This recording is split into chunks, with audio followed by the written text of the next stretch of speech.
এক ছেলে গাছ থেকে আম চুরি করে খাইছে। তখন সেই ছেলেকে এলাকার লোকজনেরা হুজুরের কাছে ধরে নিয়ে এসে বলছে, হুজুর এই আম চোরের বিচার করে দেন। হুজুর তার কিতাব বের করে সমস্ত লোকের সামনে কিতাব খুলে পড়তে আরম্ভ করলো। যে চুরি করে খাইছে আম তাকে দিতে হবে তার দাম, দাম না দিলে তার পিঠের উপরে কিল পড়বে ধাম ধাম। হুজুরের কিতাব শুনে এলাকার লোকজন সেই ছেলেটিকে কয়েকটা চর থাপ্পড় মেরে বিদায় করে দিল। আল্লাহর কি কুদরত! কয়েকদিন পর সেই হুজুরের নিজের ছেলে ডাব চুরি করে খাইছে। তখন এলাকার লোকজন হুজুরের কাছে এসে বলছে, হুজুর মানুষের ছেলে আম চুরি করে খাইছে দেখে বিচার করলেন, এখন আপনার ছেলে তো ডাব চুরি করে খাইছে, বিচার করেন তো দেখি। লোকদের কথা শুনে হুজুর তার কিতাব বের করে বলল, ভাইরা আমার, কিতাবে লেখা আছে যে চুরি করে খাইছে ডাব তার হয় নাই কোনো পাপ।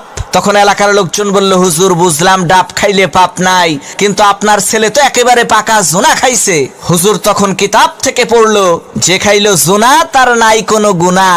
এলাকার লোকজন বলল, হুজুর ডাব খাইলে পাপ নাই, জোনা খাইলে গুনাহ নাই মানলাম, কিন্তু আপনার ছেলে তো নারিকেল খাইছে। তখন হুজুর তার কিতাব থেকে পড়লো, যে নারিকেল খাইছে চুরি কইরা, তোমরা সবাই মুড়ি দাও তার হাত ধইরা, কারণ সে চুরি করে খাইছে নারিকেল, এর মানে একেবারে পরিষ্কার তার দেল। তখন এলাকার লোকজন বলল, সর্বনাশ, হুজুর আপনার ছেলের বিচার করার কোনো দরকার নাই, আপনি আমাদের ছেলেরই বিচার কইরেন তাই হবে।